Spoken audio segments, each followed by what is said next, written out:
Hello and welcome, it's Ruth here at Artful Stampin', and today I'm taking part in the Stamping Sunday blog hop.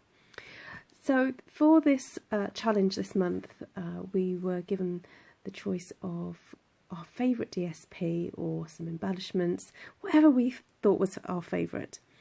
And I've had this Petal Promenade Designer Series paper sitting in my craft stash for a few weeks and been dying to have a go with it. So I decided to use it to cover a box. So I usually keep my card bases in this box, which was packaging for a candle. And it started to fall apart this week, so I decided to reinforce it with some gaffer tape and then cover it with this beautiful marble design paper. And from the look of it, it looks like it's actually a photograph reproduction of actual marble, because to look at it, it really does look very, very realistic. Also, as part of the paper suite, there are these realistic, well, they're photos of actual flowers in a kind of frame composition, and so I cut the 4 squares and used these to decorate the side of the box. This was just really easy process, a little bit fiddly at times, but a really kind of easy process just to get the papers around the box and then, you know, just cover it. And it took maybe about half an hour to do this, and then I decided just to cut a few strips to decorate a little bit partially inside of the box, because once the card bases that I stored in there were in there, you didn't really see the bottom of it. So I just went round and stuck some paper just inside it, just to pretty it up a little bit more. So after that, I decided it was a bit too bare, the middle of that square, and so I stamped out some words from the, I think it's a Tabs for Everything stamp set, which is retiring, and just started to pop those on. It's a little bit of inspiration, just some nice inspirational words like love and smile and enjoy and fabulous. So I thought it went, and they're the boxes with all my cardstock in. So this is the card then I decided to make, and I used the bird from the Birds and Blooms Thinlit set and cut this gorgeous, very glittery bird out with the gold glimmer paper. I also used the Beautiful Layers Thinlits. I did cut out this doily but didn't end up using it, and also some leaves that I did use. I used Petal Pink cardstock as a base and then cut a piece of that beautiful DSP. Then when I looked at these flowers, I thought it would be really nice to create some more 3D flowers.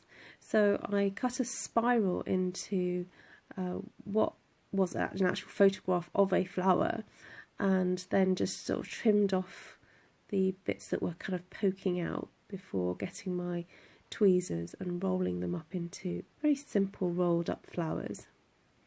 And this is such a great easy technique to do to create some 3D flowers, you know, without any punches, just literally a pair of scissors and some paper, and it's just really fun technique to have a go with. So I started playing with the composition and realised I wanted a few more different leaves in there, so I used the fabulous sprig leaf punch to punch out some pieces of leaf, and then stamped onto a strip of paper You Are Loved from the Beautiful Promenade stamp set. As you can see, I then used the tweezers to curl up the sides of the strip of paper, and I believe I cut it to about 1 centimetre wide, because I wanted this card to be quite 3D and raised up, and I like the idea of this really kind of pretty scroll effect on the card. So then I realised that I needed a few more flowers, and I grabbed one of the small punches from the itty bitty, like the flower punch set that's in the current spring catalogue, Now this flower punch set is not carrying over to the main catalogue, so if you like them, do purchase them now, because they are going to be going by the beginning of June. I did use my hot glue gun for this because I find it's quick drying, and with 3D elements such as these little rolled roses, it's a bit more helpful to have a hot glue that dries quickly. If you don't have the hot glue, then I have used this technique. I've used the little dots, the sticky dots, to try and it kind of works, but hot glue really is my glue of choice for this type of project.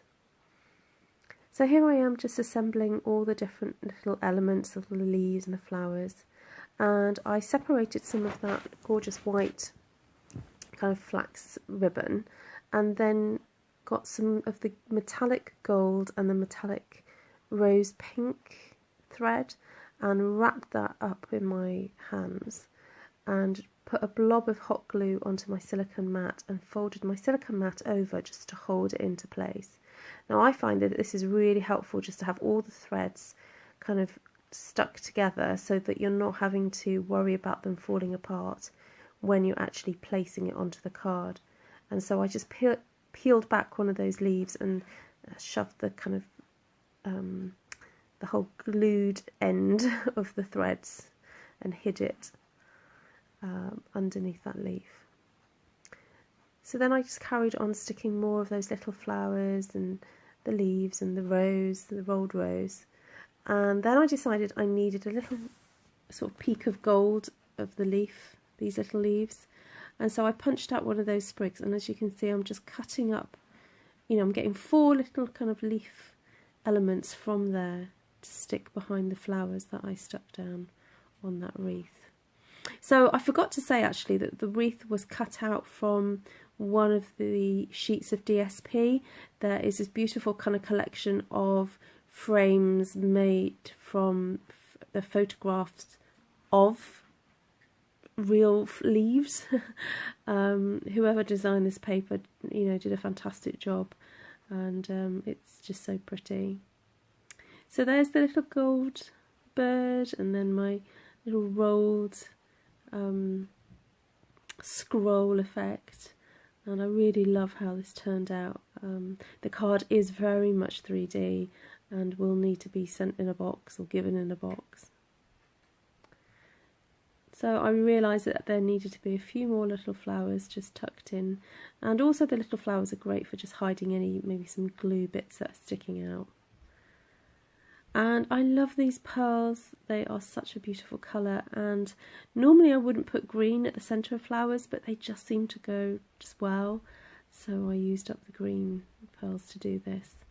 And I was just about to kind of stick it all down and realised that I wanted a little bit of distressing done to the paper, so with my nails I just went along the edge and peeled back some of those, to peel back the edges. I didn't tear them in any way, I didn't scrape them, I just peeled them back a little bit and glued it all down. So as I was taking photographs then of this final card, I realised that I didn't like the bird not having a background to it. As you can see there are kind of little pieces cut out of that bird, and so I cut out the solid bird from that set, from the petal pink, and decided just to mount the gold bird onto the petal pink before then finishing him off by putting him back on there with some dimensionals. So thank you so much for joining me today. Do check out the other participants in this blog hop. The link to my blog is below. Click on that and you can see some really more detailed photos of the card and the box. And do then have a look at all the other wonderful creations from the Stampin' Sunday blog hop crew. Take care for now and see you again soon. Bye!